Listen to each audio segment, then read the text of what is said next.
How's it going, guys? Roniboney here, to be sure, giving you a little commentary regarding the PS4's specs and the controversy surrounding those specs. Now, there is a lot of controversy, and you'd think, why is there controversy? It's a lot better. Well, there's controversy mainly because a lot of console players think that these new specs for PS4 are going to be a lot better than a lot of gaming PCs. And I'm here to tell you that a gaming rig is always going to beat a PS4 no matter what. No matter what. The reason that you buy a console is so that your specs will be the minimum specs that a developer will develop a game for the next 5 to 10 years, that kind of thing. So you've seen what's going on with the PS3 and the Xbox 360. It has the same specs as it did when it first came out, but game developers are finding ways to, to push that hardware a lot easier. Like with Halo 4, for example, you had to actually download. There was 2 discs with Halo 4. You had to download the game onto a hard drive, and then you play it off the disc. This is so it's a lot easier for the game to push graphics. In the graphics department, it looks stunning. It looks absolutely amazing.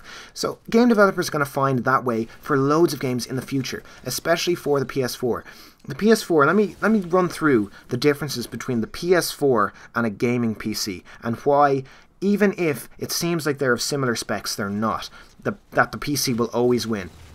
Okay, so the PS4 is going to have 8 gigs of GDDR5 RAM, and that's all unified. And if you don't know what unified RAM is, that's just all in the one place. All in one place, so it's going to be on its graphics processing unit. It's going to be on its video card. All that RAM is on its video card. Now, what does that really mean, the fact that it is unified RAM? Well, it means that there's going to be about 1 to 2 gigs for an OS, for an operating system, for running apps, for streaming, about 4 to 5 gigs for loading games, and about 2 gigs for loading video memory assets, so graphics assets. So, unified RAM isn't actually giving you 8 gigs for a specific task. It's giving you 8 gigs for everything. So that is really the lowest that PlayStation could have gone. It's the lowest, and actually call it a next-gen console. Because yes, it is about 5 or 6 times better than the PS3 was, and the PS3 ever will be. But it's not going to be even comparable to a gaming PC. The same thing. Like, you think of 8 gigs of RAM that's just separate.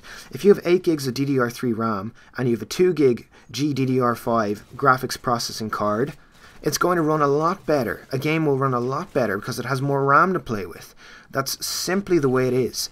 That's simply the way it is, and simply the way it always will be. Now, PS4 are thinking, yeah, well, we have these specs and we have a lower price than a gaming PC, and there have been comments from the CEO of Avalanche Studios has said that it's, the PS4 will outpower some gaming PCs, and he's wrong.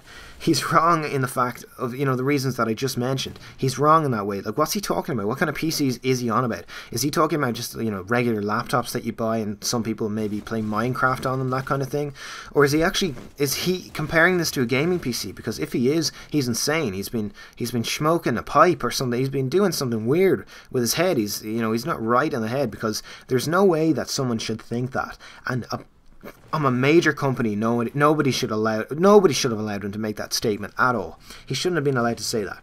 Now, when you think about it, it's actually quite good that the PS4 is going to have the specs that it will have.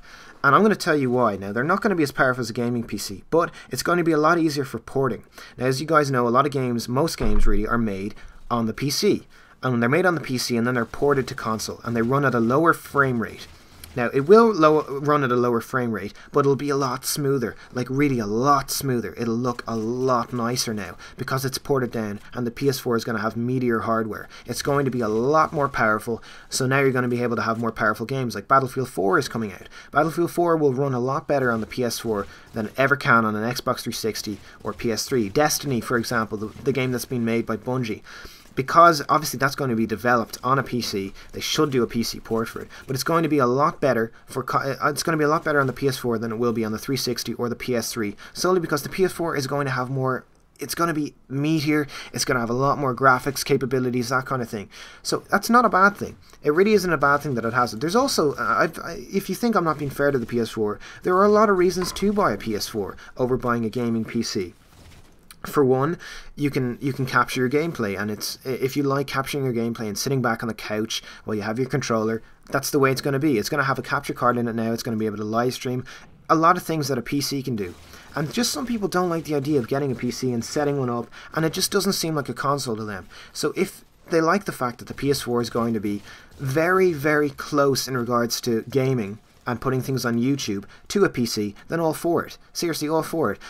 They just have to know that it's not going to be as powerful. The capturing probably won't function as well as people think, and if it does, it'll be great. I'll eat my words. I will eat my hat. I will eat my hat if they're as good. But I'd say it'll do max of 720, whereas a PC will be able to record in 1080 on ultra settings, that kind of thing. And it will also be very game dependent. Some game developers may not push the hardware as far as it can be, and others will. It's just the way it is. As you saw, 343 Industries push the hardware of the Xbox 360 with Halo 4 to make it look as good as they could. So that's really the end of the argument, guys. There really shouldn't be an argument regarding what's going to be more powerful. It will always be a PC. For the same price, you can build a better PC. Some people won't want to, and there are a lot of good reasons. There's legitimate reasons for wanting to buy a console, but this argument needs to stop. It really needs to stop. The consoles will never be as powerful as the PC. The PC will always win, and I'm not saying that at a biased point of view. I'm saying it objectively. Anyway, guys, hopefully you enjoyed this commentary. Rate, comment, and subscribe. And I love you all. Bye-bye.